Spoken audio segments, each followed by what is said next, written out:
السلام عليكم ورحمة الله وبركاته. أكم نجاجرت أوروموكو نجان كيسن سنيف هبايتو والواما جا جواد دا إرجع جبدوتو نوكا كبدي إرجع الدبرسي نجا أما يروخناف إرجان كيس سامباين نوكا كباجرك إيروجيم ما إرا خنافو إرجع جراتيس الدبرسو في كمنا مالي في يروكيسا أكجرين دبان يبان تقول أمي سودا تشوفمانو نتمو أستيني جراف سجلتان يجودا أتونو تجرو سجلين كيرو جمّا وكانفمي ولامون جتود أورك آرو شلينجي ورّي أسرّا شابيلا قبدو جمّا رتباتاتي نورتين غودو يجود نوتي سجلتان يجود تمدين عقدن دينيون كيرو جمّاتيف سجلتا وقبدو هندي كيسانو شمرن ديري ركو جمّا هيرو كانتي كيرو جمّاتيف أمة جمّا غوتو إرات ديماجرو حرّا Qeerroo Jimmaa baay'eedhaan keessaan dhufanii rakkoo amma yeroo kanatti irratti deemsifamaa jiru. Lammaffaa irratti kan nuti dubbannu immoo Mahammad Abbaa Milkii kan dheengadda dhufee itti aanaa makiyyuu ta'ee itti aanaa magaalaa Jimmaa kan bulchaa jiru yeroo kanatti kan feesbuukii irratti duraan nama arrabsuudhaan beekamu kan itti aanaa kan koomaanti poostii Wallagga irratti ajajaa ture koomaanti poostii waannaa ajajaa koomaanti poostii Wallagga irra ture. Engadda fidamee Jimmaan itti aanaa makiyyuu godhamee shuumamee jira jechuudha. Namnis kun eenyunni sababa maal ta'eedhaaf fidanii achirra ka'an maal godhaa jira qeerroo biyya keessatti immoo erga dhufee shuumame erga dhufamee boota aangoon itti kennamee qeerroo Jimmaatiin maal jedhaa jira namichi kun immoo ofiisaatiif eessa sababa maaliitiif inni Jimma irratti shuumamee ka'ee dhufee sabboontota Oromoo nama sodaachisuudhaan ijoollee hidhuudhaan itti dawwaluudhaan namichi kun diina Oromoo tokkoffaa gadi bahee jechuudha. Namni akkanaa namni Jimmaan bulchuu qabu tokkoffaa irratti namni Jimmaan bulchuu qabu duraan dursa Oromoo ta'uu qaba jechuudha.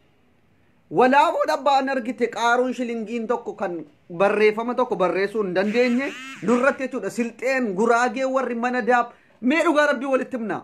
Amma ummanni Jimmaa kun hundi keessanuyyuu of yaadadhaame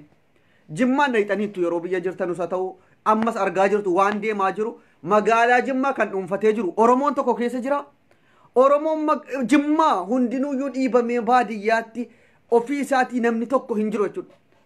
Magaalaan Aggaarootis Jimmaan Sarboon eessii kan guutame walaamotaan jechuudha. Hundisii kan aangoon itti kennamu yeroo wayyaanee yeroo mallasaa sanatti sababni ummanni Oromoo kan keenya sabboontonni Jimmaa aangoorraa dhiibamanu yoo baratan akka aangoon qabanne godhamuuf sababa Oromoo ta'aniif keessi jara Oromoodhaaf quuqamu jedhanii aangootti akka hin fidamne godhamanii dhiibamaa turani kan aangootti yaafamaa ture warra qubaan farramu ajaja wayyaanee birrii 500 tuuq ofittiidhaan damooza malee cal jedhee birrii 500 dhiiga ilmaan Oromoo gurgurataa ture ofittiitaan aangootti yaafamaa ture jechuudha. Yeroo sanatti ilmaan Oromoo warri sabboontonni keessi jara quuqama Oromoo qabu Jimmaan keessatti shuumaman jechuudha yeroo OPDO yeroo mallasaan jiru shira mallasaatiin jechuudha Jimmaan keessatti silxee Guraagee afaan Oromoo bare walaamoo warra qaaroon shilingiitu nurratti shuumamaa ture jechuudha ni beekna yeroo biyya jiru garuu har'a ummanni Oromoo dhiibame akka sagaleensaa gadi hin baane akka waa tokko hin dubbatanne rakkoo isaa hin dubbatanne akka waan paartiin tokko Jimmaan bakka bu'uutti ofiisiitiif qeerroo dhiiga Oromummaa qabanu rakkoo Jimmaa gadi bahanii uummatatti dubbachuu barbaadanu itti dawwaluudhaan wanti kun walitti nun buusu akkanan gochuu hidhuudhaan qeerroo keenya sodaachiftee wallaamoodhaan itti bahii dhumi qeerroo Jimmaa akkuma qeerroon biraa joorsifamaatuma gadi bahanii jedhan hin sodaatinaati dhumaa isin faana jirra wamaa tokko isin gochuu hin dandeessu walaamonni warri asirraa taappellaa qabdu akkamitti Jimmaan bulchaa gaafa qeerroon waa tokko waahii rakkoo Jimmaa dubbachuudhaaf jedhe afaan qabdee nutu sinii beeka isin rakkoo keessan dubbatachuu hin dandeessanu nutu sinii dubbata jettee akka barbaaddetti Jimmaan keessa burraaqxee Oromoo irratti akka barbaadde gaafa sin dhiichiftu callisnee ilaallu jechuudha. Eddee jirtu waahii rakkoo magaalaa Jimmaa kana dhugaan isiniin jedha erga jijjiiramni kun dhufeellee wanti tokko hin jijjiiramne Jimmaan Oromoon kutaa biraa naannoo biraa jijjiirameera dhugaa dubbachuudhaaf warri ergasii bulchiinsa turtanii nama ficcisiisaa turanii qeerroo yoo ka'ee waa dubbate qabanii riipit kennanii ummata hiisisaa turan aangoorraa kaafamanii hammi ta'e jijjiiramni dhufeera kan Jimmaa garuu warruma yeroo ergasii qeerroon bicuusii yuunivarsiitii keessatti waahii oromummaa waahii abaawoo kana dubbate asumaan intinii godhanii ummanni itti yaa'ee jechuudha waslaattaan walaamoonii fi warri silxeen guraageen afaan oromoo barte yoo ijoollee waahii magaalaa Jimmaa keessatti waahii oromummaa ofii dubbatte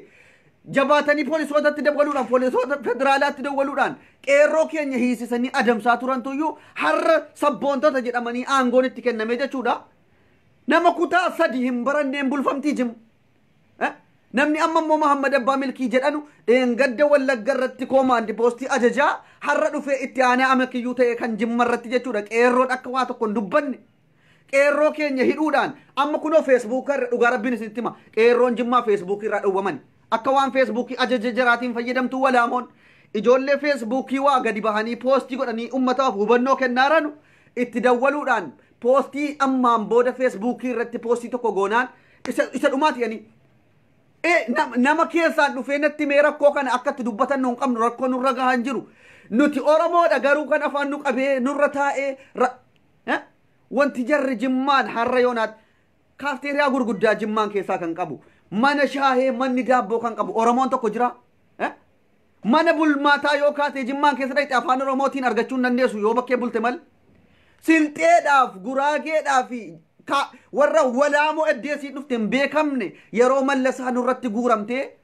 otuu barumsan baratiin gurratti tasaafamee jennaan otuu qalamii takka akkana ittiin barreessin ajaja gurratti tasaafamuun nu bulchaatti jechuudha gayoonaati. Muhammad Abbaa Milkii ati Jimmaan bakkan buutu jabaadhaa fi qeerroon Jimmaa namichi kun sabboontota ijoollee Jimmaa akka jarri oromummaa jiraatiin hin dubbatanne akka jarri waahii Oromoo gadi bahanii hin xiixanne dhiibbaa irratti godhaa jira jechuudha. Waan keessaan na qaqqaban isinitti himaan namicha kana dheengadda Shuuma Muusaa kan har'a natti hime qeerroo dhiibbaan irratti akka inni feesbuukii irrattis gabbayee waahii rakkoo Jimmaa hin dubbanne nama meeqa irratti dhiibbaa godhee itti dawwaluudhaan namatti erguudhaan warra yuunivarsiitii baratanu yuunivarsiitiitti dhaqee nama itti ergee sodaachisuudhaan nuti dhugaa jiru dhoksuutu yoo haga yoonaa Jimmaan gabrummaa jalatti akkaaftu godhaara. Dhugaa jiru walitti himaa. Jimmaan keessa hamma yoonaa namni tokko kaabinoonni amma Jimmaan bulchaa jirtu namni kutaa 5 barate hin jiru. Dhugaa rabbiin isinitti himaa. Makiyyuudhaa kaasee namni kutaa 5 barate hin jiru. Warra gurratti tasaafamee gaafa waa farramuudhaaf dhaqan qubaan akkanatti farramanu jechuudha. Qalamiidhaan waa farramuu hin beekne. Jijjiiramni Jimmaan hin seenne waan ta'eef seenuu qaba. Jimmaan lafa Oromooti. Jimmaan Oromoodha. Kaabinoonni yookiin paartiin tokko bakka nan bu'u rakkoo keenya kan dubbatachuu danda'u uummata Oromoo Jimmaati. Hundinuu Jimmaan kan bakka bu'u uummata Oromooti malee walaamooniif silxeenii fi jaanjaroon abbaan argite Jimmaan keessatti aangoon qaba jettee qeerroo sodaachiftee akka uummanni rakkoo isaa gadi bahee hin dubbatanne natu sii beeka. Muhammad Abbaa Milkii jabaadhaa qeerroon tarkaanfii hojii amma itti jiru kana sabboontota adamsuu hin dhaabu taanaan tarkaanfii irratti fudhachuudhaaf itti muddaa. Muhammad Abbaa Milkii kan dheengadda itti aanaa makiyyuu taatee shuumamte koomaandi poostii ajajaa kan turte sababaati sabboontota arrabsaa turte feesbuukii irratti kun sabboonaadha jedhanii kun nuuf ta'a. Sabboontota adamsuudhaan Jimmaan akkuma yeroo mallasaa sanatti ijoolleen akka jarri waan rakkoo jiraan dubbatanne sodaachisuu nuuf danda'a jedhanii fidanii nu bulchaa jiru jechuudha.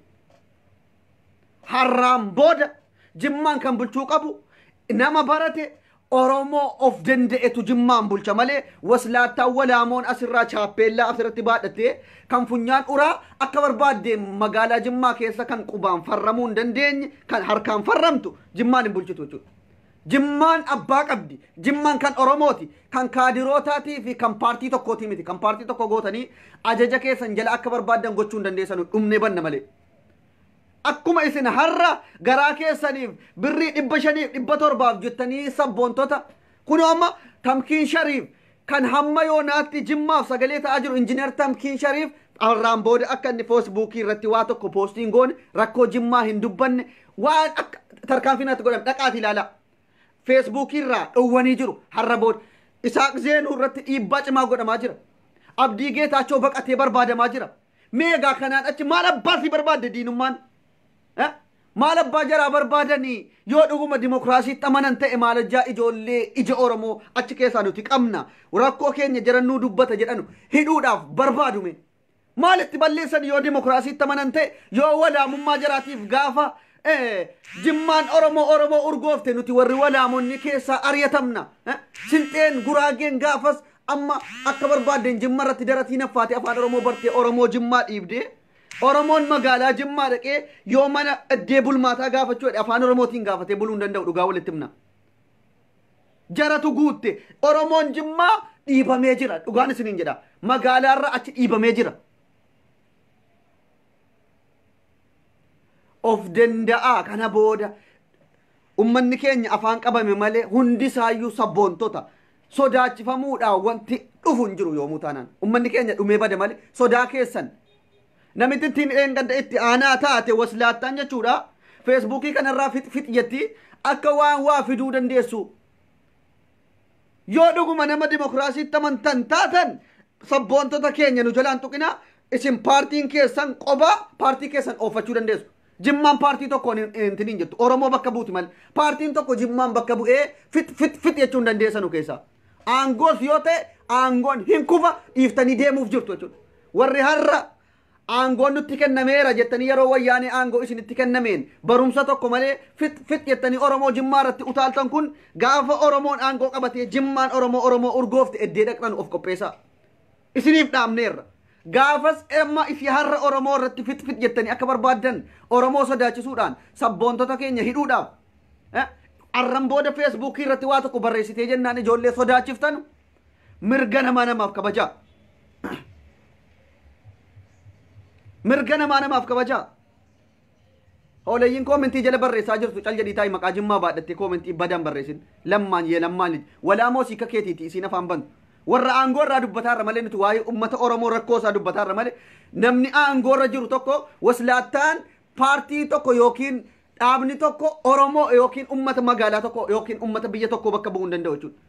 Godina tokko kan bakka bu'uu danda'u ummata isaati malee paartiin tokko yookiin anatu si bulchaa jira anatu si beeka kan jedhu magaalaa tokko yookiin godina tokko bakka bu'uu hin danda'u jechuudha. Isin maqaa jimmaa banattanii kaadirootaaf kan xabaqaa ta'uu barbaadan adabadhaati ta'a asirratti na wajjinii walitti buutu. Cal jedhii ta'a ishii ta'e dhaggeeffadhu. Nuti qeerroon sagalee nuuf ta'e akka nuti gadi baaneen dubbatanne nu uggaranii jiru. Yoo nuti waa dubbanne nama nutti erguudhaan nu doorsisu. Ijoollee barumsarra jiru meeqa sodaachisaa jirti warri amma kaadiroonni jechuudha.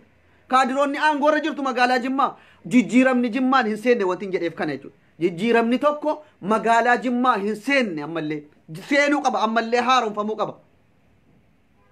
Jimmaan ammallee haaromsa gadi fagoo barbaada jechuudha. Hundi sii ammallee Oromoon aangoon qabanne Jimmaan keessatti. Oromoon ammallee aangoo qabachuu qaba.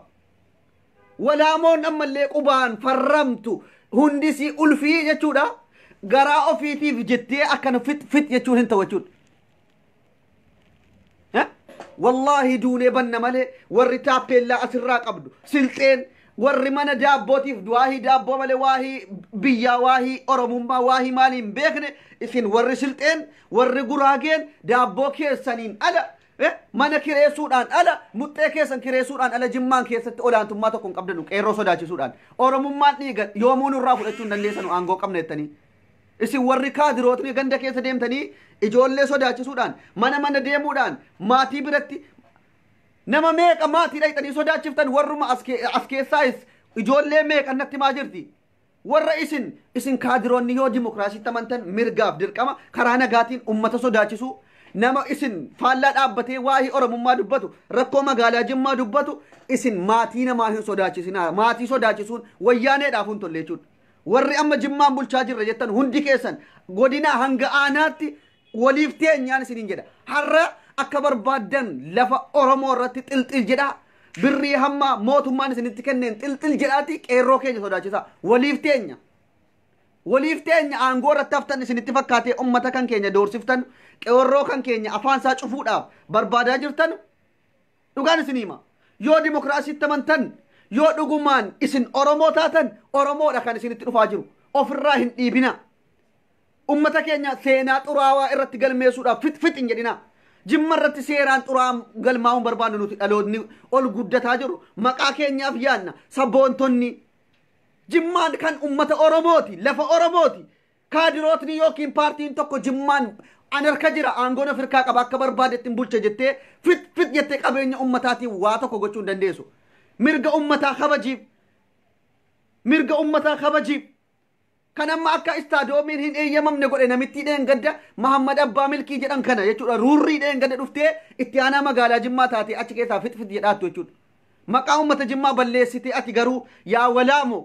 aangoo irratti haftas itti fakkaate aangoon hin bu'a. Hin darba hin dhufa ati garuu ummata keessaa eddeedha xulaalta gaafas. Isini warri amma Jimmaa seenaa xuraawaa irratti galmeessuudhaaf akka ummanni sabboontonni Jimmaa afaan isaa waan barbaade hin dubbanne afaan isaatiin waan barbaade hin haasa'anne irratti fit jedhaa jiru isini aangoo irratti hafuu keessan laalla jechuudha. Namichicha Mahammad Abbaa Milkii dheengadda dhufee itti aanaa magaalaa Jimmaa ta'e qeerroon hordoffii cimaa irratti godha. Inni nama walaamoo jechuudha. Diina Oromoo wayyaaneen leenjiftee nurratti gadhiiftee jechuudha. Jimmaan immoo walaamoo akkasiitiin waslaattaa akkasiitiin sodaachifamee wanti ta'u tokko hin jiru. Istaadiyoomii yoo ta'e qabeenya ummataatiin ijaarame malee wanti isin kaadirootni birrii keessaniin nu ijaartan tokko hin jiru. Ummanni abbaan barbaade badhaadhina hadeeggaru, abbaan barbaade kaafaa hadeeggaru, abbaan barbaade abaawoo hadeeggaru mirga namaa kabaja. Ati kana natu si ajaja, ati kana deeggaruu qabda, ati kana ta'uu qabda jettee ummata keenya quba itti qabdee ajajuu hin dandeessu. Robootii yookiin rimootii miti kan ummata keenya harkaan ajajjee yoo qeerroo waa dubbatan itti dawwaltee wanti kun akkana callisuu sii wayyuu jarri kun akkana jette qeerroon natti haasa'aa jiru kanatu na gubeyan qeerroo doorsifamaa jirantu na gubeyan dhaqaatii ilaala warri amma kuulloodhaa fi walaamoo miti kan nu bulchaaru jettan maal abbaa jaraatiif ijoollee keenya doorsisu. Ijoolleen kaleessa waahii mirga guutuu qabna nuti ummanni Oromoo kan barbaanne hin filanna kan barbaanne hin simanna Jimmaan biyya keenya waan barbaade irratti gochuudhaaf eeyyama sin hin gaafannuu jedhanii barreessan guyyaa meeqaaf akka jarri feesbuukii hin godhanne amma hin barbaadamaa jiru badanii jiru jechuudha. Badanii jiru ofii jaraatii lubbuu ofiitiif hidhamuudhaaf. Namni akkamitti Oromummaa urgaha jedhanii nama hidhuun immoo eessaa danda'ama. Nuti dhaloonni Jimmaa duunee banna malee walaamoodhaaf silxee afaan Oromoo barte Guraageedhaaf jaanjaroon Jimmaan keessaa qalamiidhaan waa farramuu hin dandeenye gurraan itti mamee qubaan akkanatti dhaqxee harkaan farramtu sabboontota keenya doorsifte yoomuu taanaan nagaan taatu. Sabboontota ijoollee keenya nun doorsisin. Isinii miti kan yeroo ergasii ummanni kutaa hundarraa hiriira bahee jedhu akka ijoolleen keenya sabboontonni hiriiran baane yoo jarri wal gurmeessanii hiriira bahuu jedhan. Fuwaadiin kan Suudaanii keessatti dhufee rabbiin rahmataa godhuu fi Fuwaadiin kan Suudaanii keessatti dhufee dhukkubsatee du'e. Isinii miti kan hidhuudhaa barbaadee jennaan lubbuudhaaf dhufee Suudaanitti baqatee jechuudha. Sabboontonni Jimmaan keessatti adamsamuun har'aa miti. Yeroo hiriirri mormii maaster pilaanii sanaaf gaggeeffamu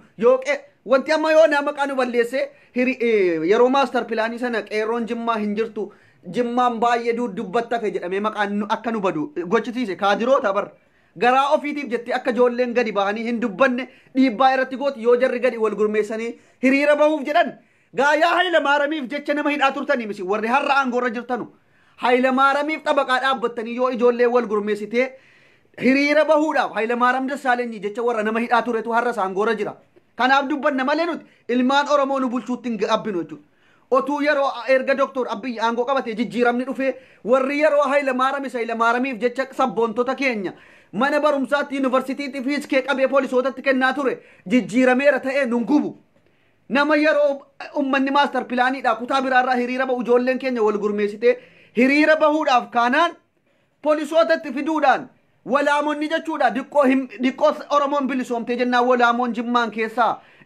silxeen mana daabboo hundi siyyuu gaafas Oromootuyyuu intinii jedhaadhaaf sodaadhaaf eddee jirtutti sabboontota adamsaa turte. Fakkeenya fudhadhu dhugaan siima gurbaan Suudaanitti baqatee dhufee du'e sun sabboonaa ta'e ijoollee gurmeesse Jimmaan keessatti gate hiriira baaseefi miti. Maal abbaa keessanii barbaaddarree Oromoodhaan bulaatti warri jettan wallaahi Oromoo tokko bulchaan jirtu. Walaamoodhaan ala hin jijjiirammoo nuti dhaloonni warri barate wanti inni yuunivarsiitiidhaa eebbifamee digirii meeqa baadhatee dhagaarra taa'uuf ijoolleen qeerroon Jimmaa sababa Oromoo ta'eef sababa quuqama saba isaa qabuuf aangoon itti kennamuu dide jechuudha. Sababa quuqama saba isaa qabuuf sababa Jimmaan Oromoo haa urgooftu nuti sanyii abbaa jifaari akka abbaa jifaaritti jimmaan Oromoo urgeessina jennaan walaamoon gaafa ijoolleen keenya yuunivarsiitiidhaa eebbifamtee baate aangoo itti kennuu sodaatanuuf diqqoo ijoolleen Oromoo jimmaan keessatti lafa qabannaan jimmaan keessaa walaamoodhaaf dhumeera jechuudhuuf ijoolleen keenya digirii meeqa baadhatanii barumsaa warri jajjaboo ta'an aangootti kennuu didan yookiin immoo yoollee sheemiin jara qabe barsiisaa kutaa tokko kutaa lamaa godhu jechuudha. Akka jarri eddee guddaatti jimmaan keessatti bakka guddaa kan qabatu walaamoo hundisii kan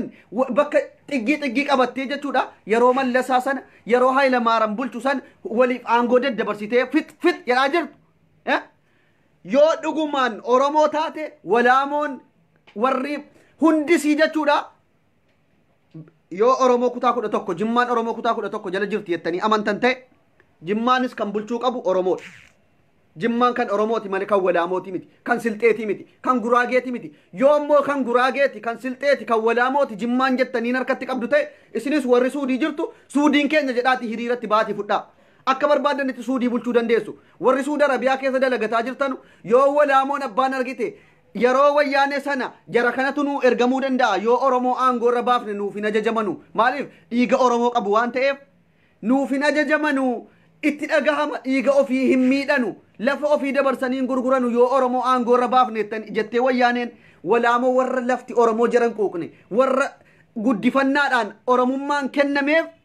fuutee ofii ergachuudhaaf jettee warra Aabidal buxuun dinnicha garaatti guutateetuma jiraatu ofitti aangoo irra hirte malee qeerroo tokko yeroo Mallasaa sana kan aangoo irra baafamee jiru dhugaanis ni hima. An dhugaanis ni hima. Yeroo sana yeroo Mallasaatii qabee jechuudha kan aangoon itti hiramaa ture Oromootti hin kennamu. Hin sodaatama jimmaan keessatti. Maaliif sodaatama? Yoo aangoon Oromoodhaaf kenname jimmaan keessatti jimmaan kan Oromoo taatee warri amma jimmaan kan ofii godhatee harka ofii jala galfatee ittiin akka barbaade daldalu kun gaafas rakkoota irratti uumamaaf Oromoon achitti sodaatama. Walaamoon kutaa 3 barataa jiru qabamee bakka guddaa tokko kaa'amee ergamtuu ta'a jechuudha. Nama doorsisa jimmaan keessatti.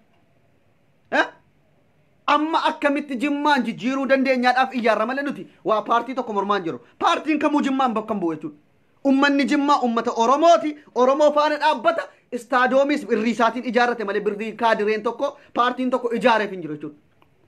Wanti isin istaadoomii akka hin qabamneedhaaf waan arge booxxaa jirtanu yaa namicha bulguu jechuudha. Mahammad Abbaa Milkii ofiin jettu adabadhuu taa'i. Qeerroo harkaa bahuu hin dandeessu ati amma aangoon harka jira itti aanaa magaalaa Jimmaa ta'ee tan jira jettee kunoo argitanii obboleewwan warri walaamoo as jala deemtee walaamoodhaaf falmiti mee obboleessa kee Oromootiif quuqami dhugaan siimaa walaamoodhaaf xabaqaa taate as jalatti eenyu abbaa keetiitiif haasa'u barbaadda soban sitti sobaara seetamoo kan magaalaa Jimmaa dhuunfate Jimmaan naqxee takkaa takkitti ati afaan Oromootiin mana kireeffattee bultee tirtaa beergoo maal manni daabboo kan jimmaan keessa guute aggaaroo keessa guute kan Oromoosa kan maal abbaa keetii as jala deemtee walaamoodhaaf silxeedhaaf guraageedhaaf xabaqaa ta'uu barbaadda waslaata yoo dhuguma dhiiga Oromoo qabaatte warra maal jala deemtee afaan bantee walaamoodhaaf guraageedhaaf silxeedhaaf afaan irratti bantu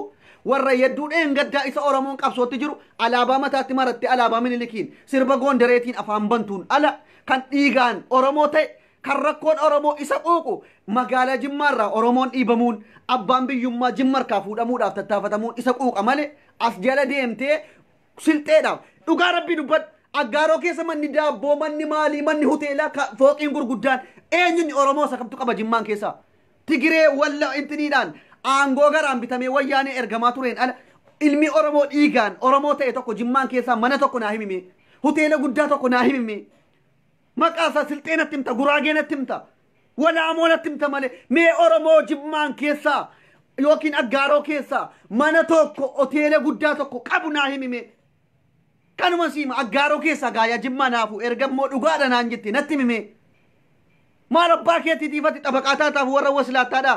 kan inni darbaa baraangoon Oromootu hafa lafatti dhaloota siichi dhufaa jirtu ilmaan keenyaaf yaaduu qabda bar atarra natti intinii jedheera jettee walaamoof xabaqaa ta'uu hin dandeessu. Qeerroona yoo akka ana keessaan dubbisaa jiranu ta'e mee amma Tamkiin Shariif injiinar Tamkiin Shariif aktiivistii keenya nuti akka Jawaar lammaffaatti akka Jimmaatti ilaallannu doorsisanii feesbuukii akka hin fayyadamne akka inni rakkoo uummata Jimmaa hin haasofne gochuun maal abbaa jiraati?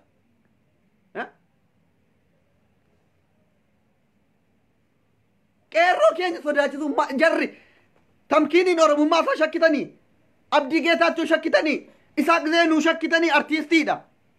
nama oromoodhaaf jimmaan keessaa intinii jedhaa jiru maal abbaa keessii barbaaddeeti warri walaamoo taate as jalatti afaan oromoo bartee silxeedhaaf guraageedhaaf xabaqaa ta'uu barbaaddee koomintii jalatti laa jettu si'is tarkaanfii sirratti fudhanna jechuudha. Yoo dhugumaan walaamoon silxeen jimmaan keessaa akkana mana qabdu kan siiti lafa siirratti akka barbaadde ta'atti naan jette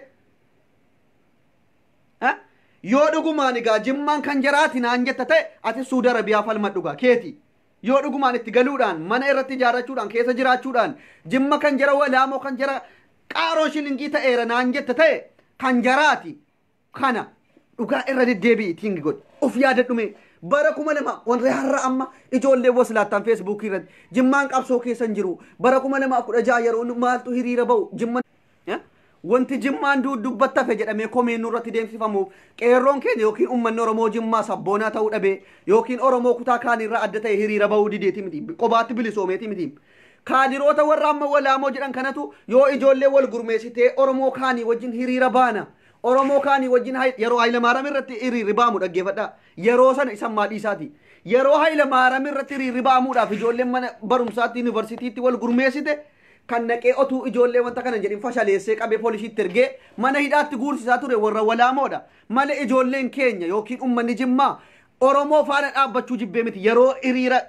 yeroo finiinsa qabsoo bara 2014 kaasee haga yoonaatti gaggeeffame wanti maqaa jimmaa akka duuddubatti qabsoodhaan hiriira ba'uudhaan duuddubatti hambisaa ture ummata keenya utuu hin taane kaadiroota garaadhaaf bitamtee Hayilamaariyaamii xabaqaa taate ummata hidhaa turteedha malee ummanni keenya wal gurmeessee Oromoo faana dhumna yoo Oromoon jiraate jiraanna jedhee gaafa Oromoon qeerroon sabboontonni keenya qarreen yuunivarsiitii keessatti wal gurmeessitee hiriira bahuudhaaf ummanni wal waame kan jaraa fashaleessee barbadeessaa ture aabidal buxuunota malee ummanni keenya yookiin qabsoorraa laafee duubbatta feeti miti masaaraa ofirkaa qabu aangoo ofirkaa qabutti fayyadamanii qeerroo keenya adamsanii afaan nu cufaaran seenaa kana ofirraa jijjiiruu qabda dhugaan siima booda itti gaabbita gaafa walaamooniif silxeen ammas akkuma jiruun kan obboleessoo ofiitii daddabarsaa deemu mal Oromoon tokko magaalaatti siqee bicuusii jimmaan Oromoo urgeessuudhaaf deemaan jiru silxeen tokko gaafa mana daabboo bante obboleessa sii dhayxee intiniirraa fiddee jechuudha waraabeerraa obboleessa siitiif iyyuu intinii gooti inni walaamoon dhaqeeyyuu inni qaaroo shilingii asirraa gaafa bicuusii waa bayyanatee huteela wayii banatee jedhe obboleessa isaatiin mana biiraa tokko asitti bana malee Oromoon as tanaagaajii taate achi keessa hojjechuun qabdu duunee banna malee duunee banna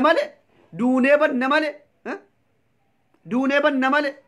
yoo duunee baduu ta'e malee والله العظيم جمان كيست إلمان أرمو أصلا جاجي تاتي ولا أموني في سلطين نرجت دوني بنمل أرمو هنو أرجسنا جمان أرمو هن أرجسنا إلمان أرمو تس أنغو هن كبت جمان كيس هم بات يوري هرّا بري إبتشانين إبتور بانك إيرو كينيا دور ساجرت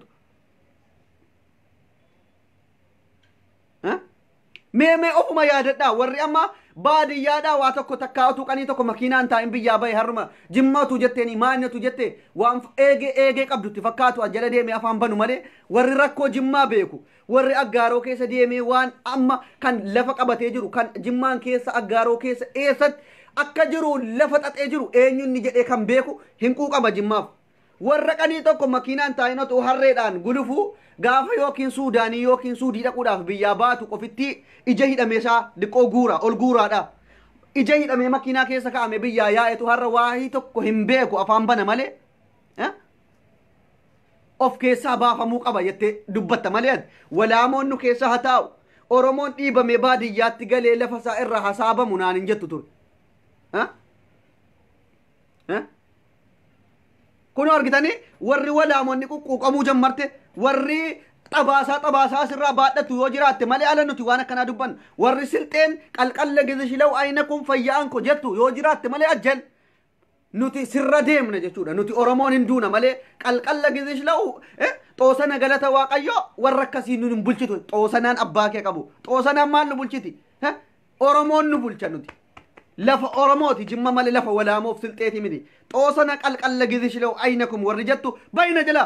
waslaata atu warra ija hidhamee makiinaatti nammee biyyaa bahetu waa'ee Oromootiif narkatti qaba jimmaan keessa yoo beekte ta'e nuti dhaqnee argine keessatti intini jennee dararaa nurratti gahe beekna sabboontota biyyarraa ari'atamanii dhufanii Suudaaniin keessatti du'an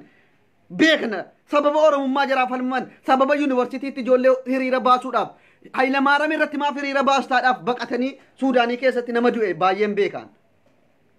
Dhukkubsatii jechuudha. Hin beektan isinuyyuu. Oommi inni gabaaseera sabboontota jimmarraa hiriira ijoollee wajjin Hayilamaariyaam irratti yeroo sana baafnaan kaadiroonni warri Abidal Buxuun harraa kun kan biraati miti bar warri Abidal Buxuun hidhuudhaa barbaannaan gurbaanni baqatee Suudaanii dhufe achitti dhukkubsate rabbiin kan jannataa isaa godhu. Kanaan achi maal abbaa keessanii barbaaddan? Maal abbaa keessanii barbaadanidha? Anamma waa'ee abbiyyi waa'ee maalii dubbataan jiru? Waa'ee Oromoo urgaa'uu qabdiiti malee waa'ee abbiyyi tokko hin dubbanne. Abbiyyi fedhu sina bulchu fedhu sana garuu jimmaan lafa Oromooti Oromoo urgaa'uu qabdi. Kaadiroonni waslaattaan jinjaroo wanta arginu bulchuun qabduudha kun kan jedhaa jiru. Jijjiiramni jimmaan seenuu qaba. Warri abbaan lafaa akka intiniitti jiraachuu qaba jimmaan keessatti.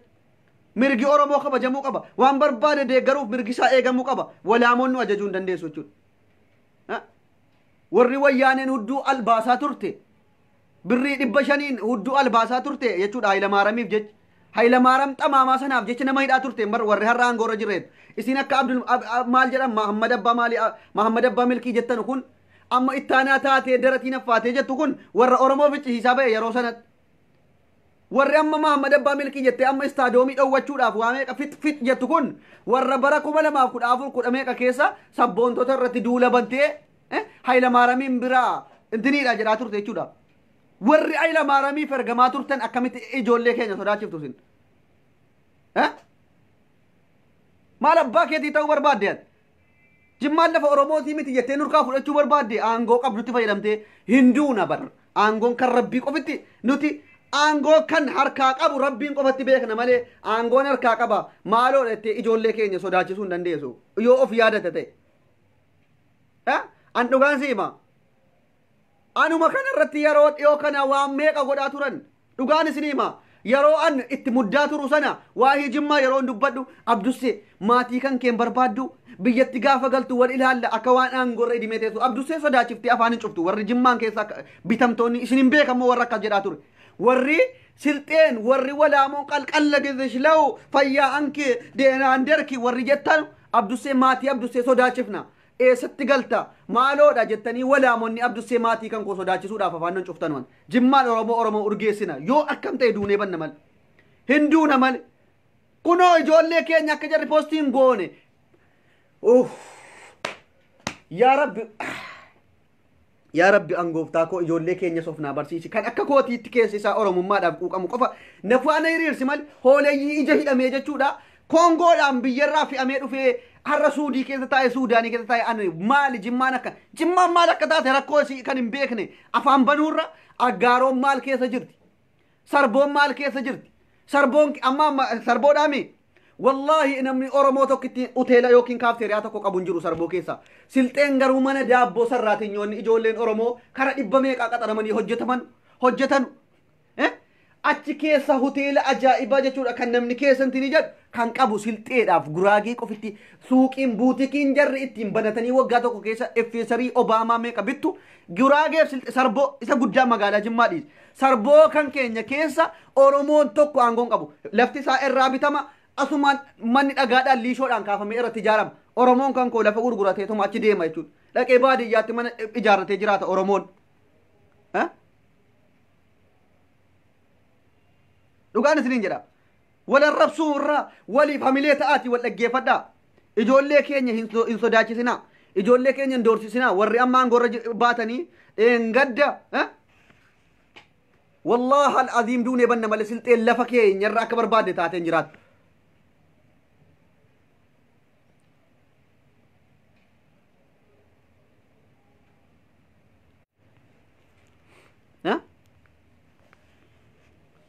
هجراتن وما هجراتن يمدي أبوغا جمانة تدول النات تبدا أتدول نات اللبدا أتدول بين سكارك قاعدة دنجرا يرون سكار ونتدول تأفان نبوين تصدق بالله سن عرب سان لمان من أبى تدول على سراج وفانجرا ميك زيتوك قماتا زنبلو يدول بينيال عندي شير قدي أجد تتاورا ولي ددبرسي ور أوك أمك أبدو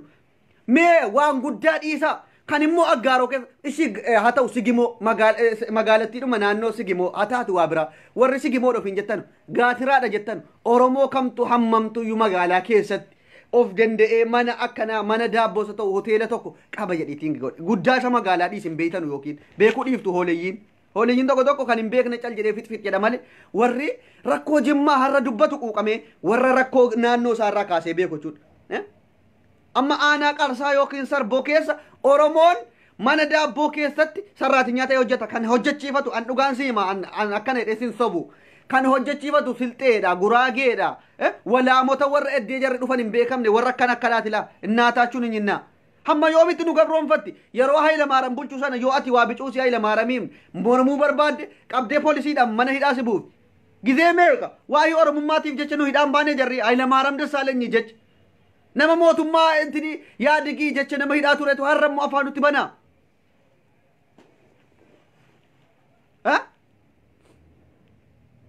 min ayna daddabnaachoo hundi kan kee warri amma waa'ee Jimmaa maali waa'ee akkana ijoolleen sandaaboosis yaadadhaa sandaaboo keessaa eenyunni mee warri amma barbaree bitu kun sooressi warri intini jettu kun Gondarii warra dhufte qomcee warra adda malee Oromoo isa kamime warri amma asandaaboon barbaree oomishuudhaan beekamti jilmaa namarraa bituudhaan maaliin beekamti mee asandaaboo keessa eddee gurguddaa Jimmaan isaan quuqaman qabuun beekan asandaaboo keessa Oromoo isa kami manni hoteelaa manni daabboo kan barbaree uummatarraa jilmaa fuudhu Oromoodha moo warra waslaattaa haadha jala dhufe dhugaa walitti himna mee sandaaboodhuma keessaayyuu Oromoo isa kamtu of danda'ee qabeenyaanis lafa isaarratti hojjetaa jira jaratu nurratti gabroonfate kan nuti gaafa barbaree jilmaadhaan geessine itti gurgurru kan nurraa bitee maal jedhu mana daabboo mana maalii kan qabu asandaaboo keessatti illee warra achi haadha jala dhufe qofittiituyyuu ajaja wayyaaneetiin ummanni Oromoo akka hongoon qabanne maal godhamee birriidhaan intinii jedhame nurratti wal intinii jedhe jechuudha asandaaboodhuma keessatti Oromoo isa kamime manni asandaaboo keessa Oromoon lafa qaba yookiin Oromoo tuyyuun tinii dheeraat magaalaa sandaaboo keessa dhugaa isinitti himna gabrummaa jala jirraa falmataa jirraa bar yoo dhugumaati falmatte malee namni dhufee siin dubbatu jarraan gorra jira maaltutti dhagaamnaan dubbata of yaadadhaati dubbadhaa daratii keessa dhaadhaati an Oromoodha jedhaa dubbadhaa rakkoo kee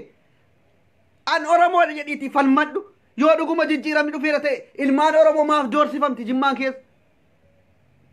qabeenya isaarratti maaliif abbaan taane lafa isaarratti lafti Jimmaa kan Oromooti miti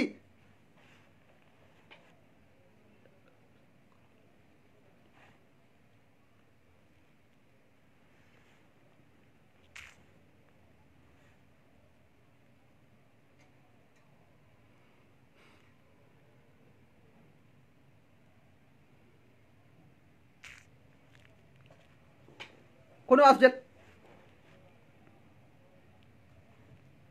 otuwaan Jimmaan immoo jarri amma silxee kun jarri walaamoo kun otuummoo Jimmaa amma ummatuma Jimmaa kanaaf waan qobaatti xiqimii wayii faayidaa dhuunfaa wayii immoo qobaatti kennanii fi Oromiyaarraa qobaatti waa argataatti ta'e jararraa silaa wanti nu dubbachiisu hin jiru mee maal argatte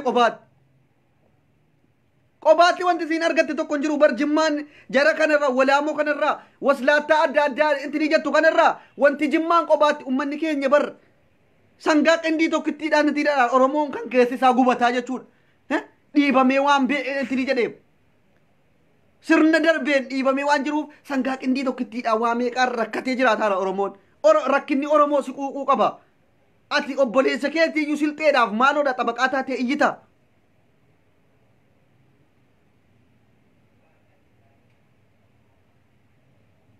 mee dhuunfaatti wanti nuyi qobaatti Oromoo kaanirraa adda nuu fayyadame jararraa arganne maaliyyuu kaanirootaaf xabaqaa ta'uu barbaaddan isin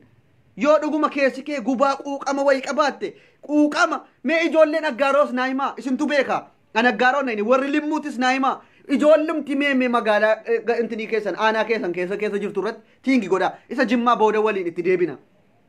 mee aggaaroo keessam aggaaroon immoo silaa dhiisi kan dhuunfattee jirtu wayyoo an dhugaa siima dhugaa walitti himna bar warri quuqama Oromummaa qaban gadi baasanii dubbatan warri immoo silxeedhaaf guraageedhaaf xabaqaa ta'uu barbaaddu garuu intinii taate jechuudha garuu silxee tuquun hin ta'u silxeen Oromoo faana dhaabbataatti eddee hundattuu silxeen Oromoodhaaf haga ta'e ni quuqamti argeeraan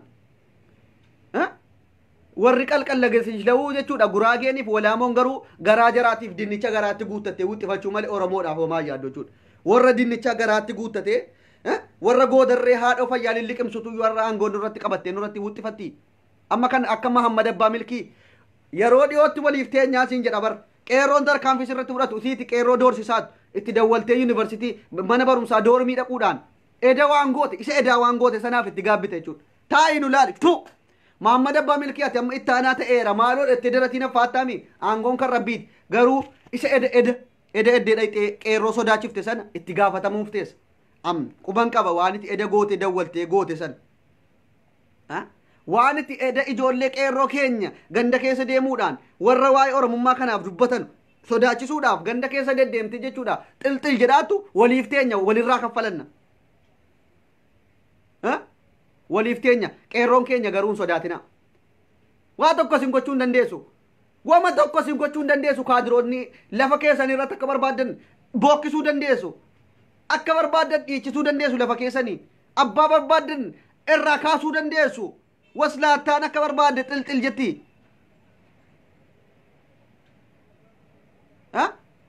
lammaan jedhiin na duuka hiriiri yoo sii ta'e yoo danda'ame hamma dandeessu sagalee ta'e yookiin isa nuti dubbannu sheer godhi addunyaa waliin gahi ijoolleen keessi kee gubaa qabu an keessi koo amma ibidda na hidhaa jira kan na duuka gubattee beektu rakkoo jimmaa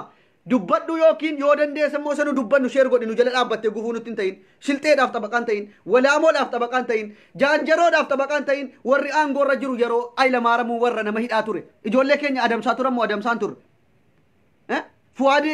fuwaada abbaa maalii kan suudaanii keessatti du'e sababa maaliiti kan adamsee hiisisuudha barbaannaan baqatee dhufee suudaanii keessatti dhukkubsatee du'e rabbiin kan jannataa isaa godhu sababa maali kan hidhuudha barbaade walaamoodha malee ayila maaramiif jecha namni nama hidhaa yeroo san oromoo kutaa 11 hiriira ba'aa ture mee namni akkamitti nuti qobaata yoo kaate oromoon bilisoomte eessa keenya dhayina nutas keessaa oo lafa qabna mana daabboo qabna maal jettee warra sodaattutu qeerroo sodaachiftee afaan qabuu dandeessi jechuudha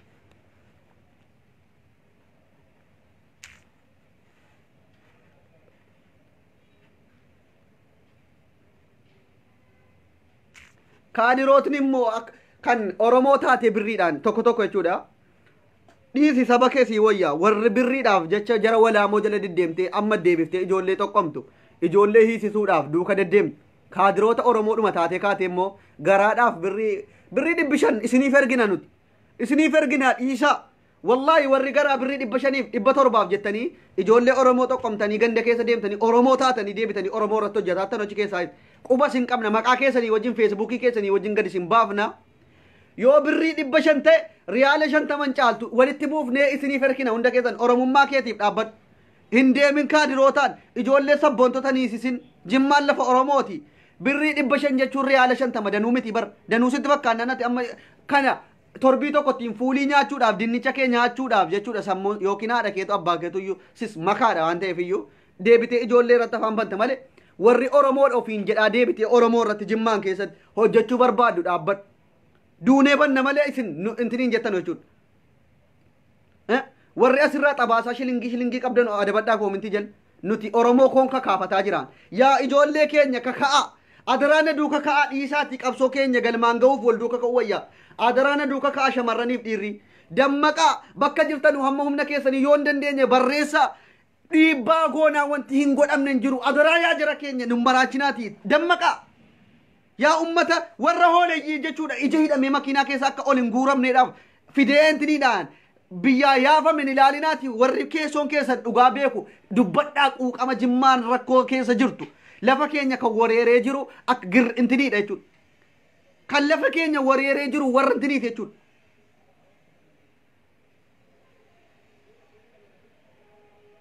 afaan nagoge dhugaadha afaan nagogaan sukkaareetiin jira waan ta'eef yeroon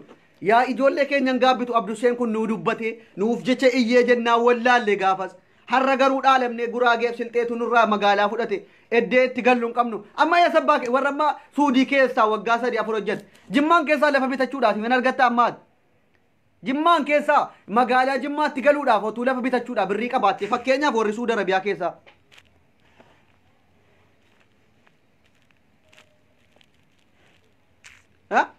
dhugaan siima mee warrumti magaalaa Jimmaa keessaa lafa nan bitadhaa Jimmaatti galuu nan danda'a jettanu kun mee Jimmaa amma Suudi Arabiyaa keessaa birrii qabaadhu birrii miliyoona meeqa qabaadhu Jimmatti ammaati lafa bitattee lafa Oromooti lafa keenya Oromoorraa lafa bitadhette ingaltaam ijoolleen aggaaroo amma Jimmatti magaalaatti lafa bitadheetan ingalee maal jedha lafa keenya irra jiraadhette hin yaadda sobaa warra dhugaa walitti himna taanaan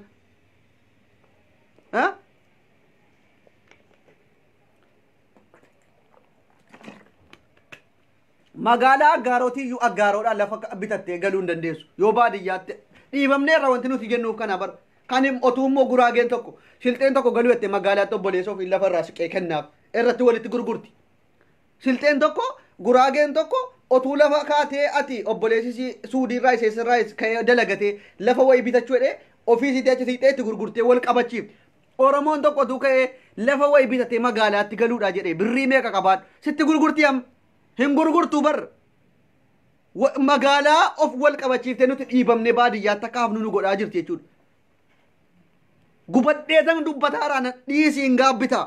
of dammaqsi yaa ijoollee keenya of dammaqsi raftee jirta ammallee of hin barre of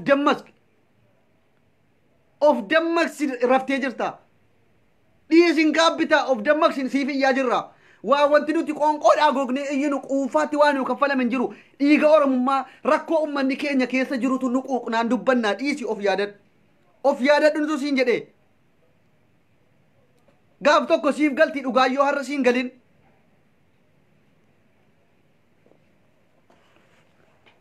namittiin Mahammad Abbaa Milkii jedhamtu qeerroo keenya har'a booda doorsisuu feesbuukii irra kana poostii gootan jettee itti dawwaltee maal jechuu naata tabbadaa'ee sharmuxaalij anee maanni maal faraam beeta saba abdussee sodaachisuudhaan wanti isin gootan hin jiru sodaachiftanii dadhabdanii dhiiftanii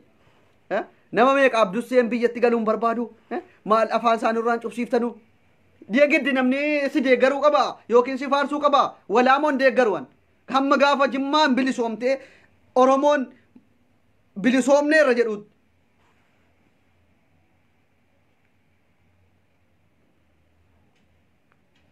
ምን አይነት ናቸው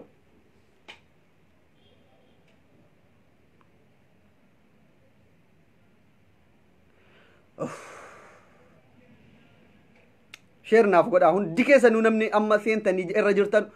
ijoolleen keenya keessattuu rakkoo Jimmaa beektan otuu sheerin godhin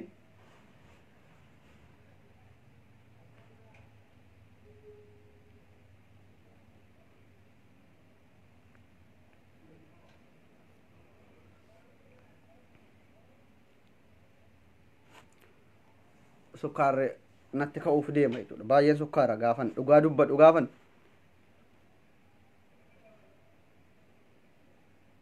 ijoollee keenya nama booheenis hin kadhaan akkasin of bartanuudhaaf booheenis hin kadhaan dhugaanis ni hima boohee mimmaan buusenis hin kadhaa akkasin of bartanu dhiisaa rafiitiira jirtu dhiibamnee jirra wal tokko ta'uu qabna isinitti wanti himuuf kana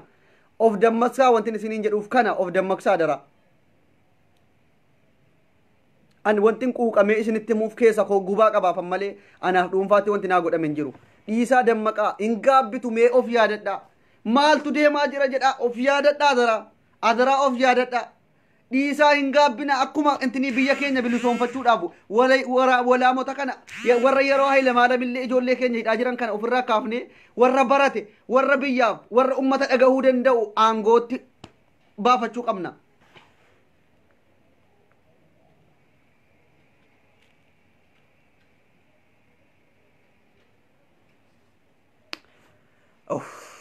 ፈጣሪ ትግስቱን ስጠኝ ወይኔ አብዱሴ ተቃጠልኩ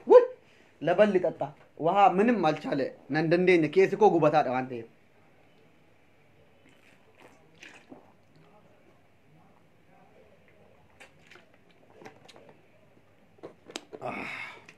በጣም ያቃጥለኛል አንጋፋ ዱጋን ኬስ ኮቲ እንትኒ ነጀቱ ነጉባ ከቢደር ጋፋ ኦቱ ነምኒ ዱጋ ቤኩሞ ወላሞ ረጣ በቃተኡሞ እቱነ ደንፍሲሳ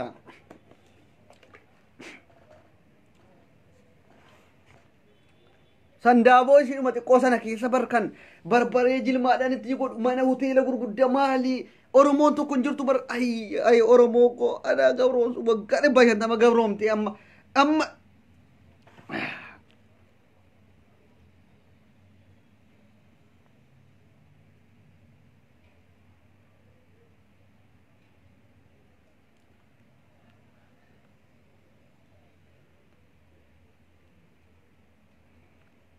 warri tarii warra akkasii janan kun xabaqaa ta'uu fi barbaadu bar jarroo fi fadubbatanu callisaa maaltu si dhibe waa'ee jara dhiibbaa irratti goota lafa keerra jira maal abbaa keetii jaraaf xabaqaa taate dhiisaa nurraa jiraatanu maal abbaatii ta'e dhagaa jaraaf xabaqaan ta'in Oromoo saba keetii xabaqaa ta'e dhiisaa haa jiraatanu maaloodha ofii keetii intini jette lafa saamamte jiraatta waa'ee haa jiraatanu nattaasoftii kun duro ibiddo ofirraa buusanii kaan ilmoo irraa buusu cal jedhi taa'e dhiisaa jiraatanu namni komuyyuu maal akkas warra homboota akkas jedhutuyyuu jimmaan nurraa weerarsiisuudha deemasiit warra akkasiiti bar warra fuulii birrii shaniirraa namnetu bakkaasumaan rakkoon qabu jennaan jarri lafa bicuusii qabannaan asit wut goote asumaan lafa asumaan gaafa jette mana guddaa ittiin irratti goote jechuudha daddab coomaa daddab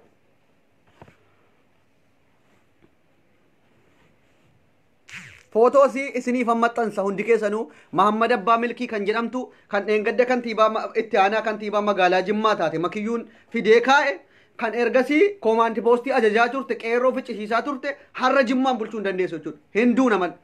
waslaattaa maal fakkaatti kun isaayyummoo akka namaa wayii of dhaabuu barbaadde aangoo harka jireette fuula dinnicha goote qeerroon sodaachisina boo yaa of eegi waa qeerroon Jimmaa sittin kahin qofa dhugaa siimna of dhaabi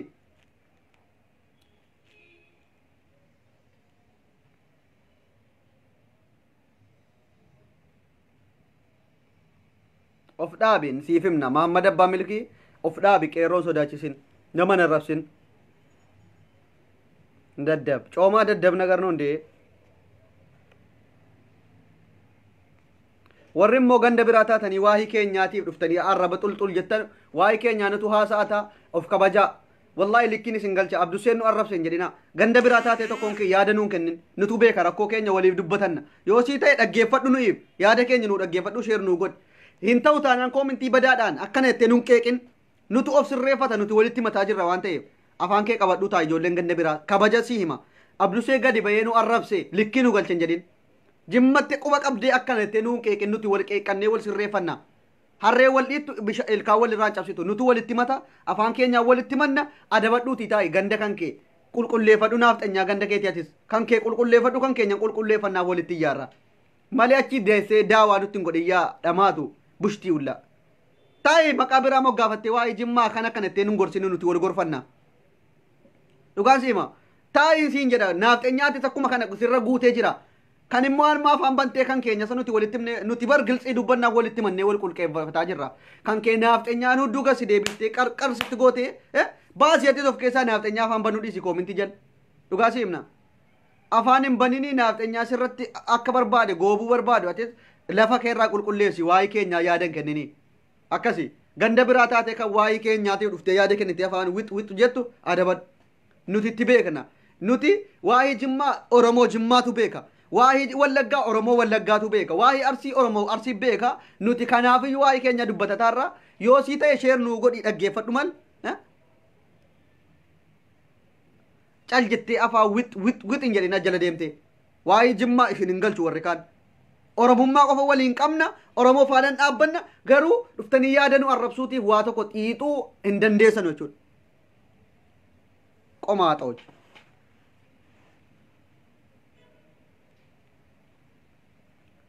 dubbiin koo waa'ee abiyyii waliin allaallatu abbaan barbaadan nama dhuunfaati abiyyiin asirratti kaawwachuu dandeessudha asirra yoo barbaadan caammaan of keessa liccifadhaa abiyyiin maa deeggarta maa jaallatta siin hin jennu jijjiiramni qofa ittiin jimmaan dhufuu barbaanna lafti jimmaa lafti Oromoo kabajamuu fi qofa barbaanna malee nuti abiyyi wanti inni jimmaa qobaatti waan nu godhe hin jiru na amani waa tokko wanti inni godhaa godhe hin jiru waa tokkitti wanti inni karaa aspaaltii tokko wanti nama yoona aggaaroodhaa hanga finfinneetti aspaaltii xaaliyaaniin hojjetten jira kanaan of hin gowwoomsine abiyyi jimmaadha maaloodha abiyyi yoo barbaade caammaan as keessa kaadhu garuu abiyyi waliin ilaalatu dubbiin jimmaan qulqulleessu jimmaan kan lafa Oromooti malee kan abiyyi miti abiyyi karuu kan intiniiti malee yookiin Oromoo yookiin ummata jimmaa bakka hin bu'u jechuudha fiddee abiyyi walitti aggaaxamuudhaaf hin barbaadin abiyyi aangorra jiraachuun yoo Oromoo fayyade Oromoo fayyada wanti inni jimmaan qobaatti fayyadu tokko hin jiru kana otuu waan abiyyi biyya keenya ta'uun yookiin jimmaan ta'uun bu'aa nuu buusa ta'e walaamoon hundinurraa qulqulleeffamtee dhugaadhaan sabboontonni itti dhamaa turan sabboontonni Jimmaa aangoo qabatti walaamoon otu Abiyyi nu fayyada aangoo dhuunfaatti Jimmaan ta'uunsaa Jimmaan bakka bu'aatti Jimmaan bakka bu'e Abiyyi silaa Jimmaan nuti wanti nuti iyyinuuf hin jiru qobaatti bilisoomneerra Abiyyi mootummaa keenya jennee callisna garuu Abiyyi yoo akkas ta'e bar EPP keessa baay'inaan kan jiru bar amma Jimmaan kan isin qabdu hoogganaa ta'uu malee Abiyyiin tokkittiidha Abiyyiin otu waan Jimmaan bakka bu'a ta'e nama tokkittiidha yoo immoo ganda walitti namni achi keessaa kan EPP keessa jiru ganda bakka bu'aa hundinuu jettan taayyeedha taakkalee uumaatii kaasaatii nama meeqa qabdi shawaan nama jaruu hin deeggartu namni dhuunfaa tokko paartiidhaan yookiin paartiin bakka bu'u kan hubadhaa taakkalee uumaa taayyee danda'a nama meeqatu iyyuu jira jechuudha achi keessa hundi jira Shimallis Abdiisaa kan mootummaa naannoo Oromiyaa shawaadha namni tokko of bakka bu'a paartii isaa bakka bu'a mal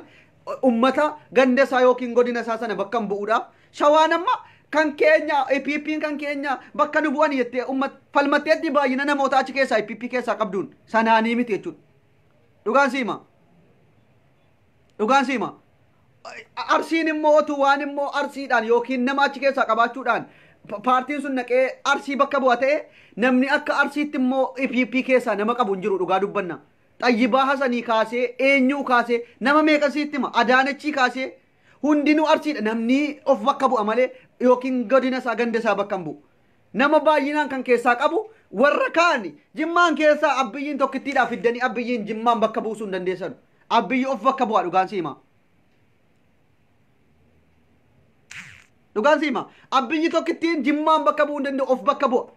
yoo immoo namni immoo ganda isaa bakka bu'a jettan hunda isaa isa akka taakkalee uumaa taayyee danda'a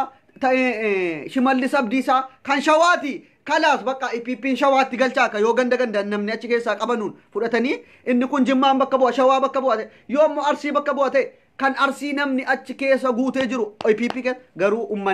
ummanniniif namni paartiidhaan wal adda jechuudha paartii deeggaruunii fi ummanni isaa wal adda jechuudha dhugaan isin hima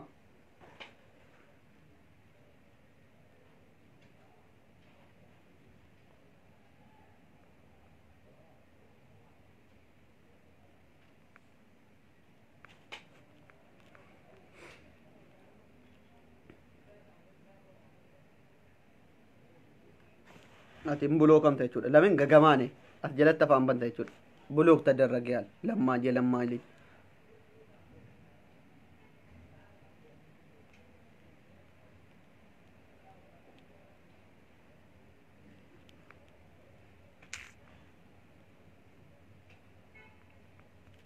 akkasi ulfaadhaa galatoomaa isinin jaalladhaa yaada kan koo hubadhaa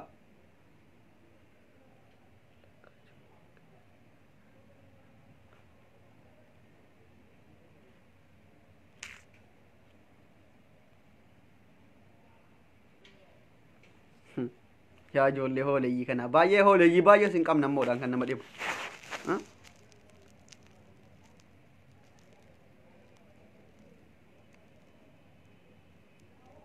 siifanii adabadhu taa'e afaan kan kee boolii an shamarran afaan boolii gooti afaan bantu na dhibdi koomentii jala sanuu paawudarii keessa gangalattee kaate koomentii jala fiifi bar akka nama manni paabirkaan paawudarii irratti baname immoo lippistiikii taa'ime boolaam an afaan isa namni sukkaare ajjala yaada jettu na dhibdan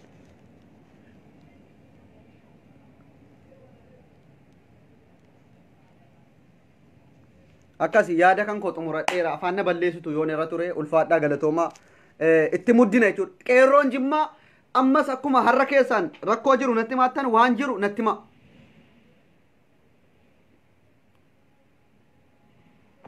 ma rakkoo jiru keessaan natti ma warri qeerroo doorsisaa jirtu kan akka Mahammad Abbaa maali jettan ittaanaan gadda Jimmatti shuumamte waliif teenya sitti muddina jechuudha dhugaa jirtu waa'ee kee immoo qorannee gadi baafna jechuudha iccitii ati godhaa turte hunda nuuf kennama gadi baasuuf teenya jechuudha waliif teenya kan amma ittaanaa magaalaa Jimmaa kantiibaa magaalaa Jimmaa ittaanaa makiyyuu taatee jirtu Mahammad Abbaa Milkii waliif teenya iccitii kan kee immoo gadi baafna jechuudha ragaa wajjiniin eenyu itti nurka ba'uu hin dandeessu qeerroo sodaachisaa itti sii muddina har'a boodan dhaabbatu taanaan feesbuukii isaa poostiin isinii godha warri hin argine arguu dandeessu namitti bulguu sana jechuudha likkiitti sii galchine jechuudha waa'ee Jimmaa isiin laallatu jechuudha qomaaxaan እናሳያችኋለን። akkasi ulfaadhaa chaw kalaas shamarran keenya yaada badaa dubbatanii akkan isin arrabsuun godhinaa isin hin jaalladha waan ta'eef ulfaadhaa galatoomaa insha Allah.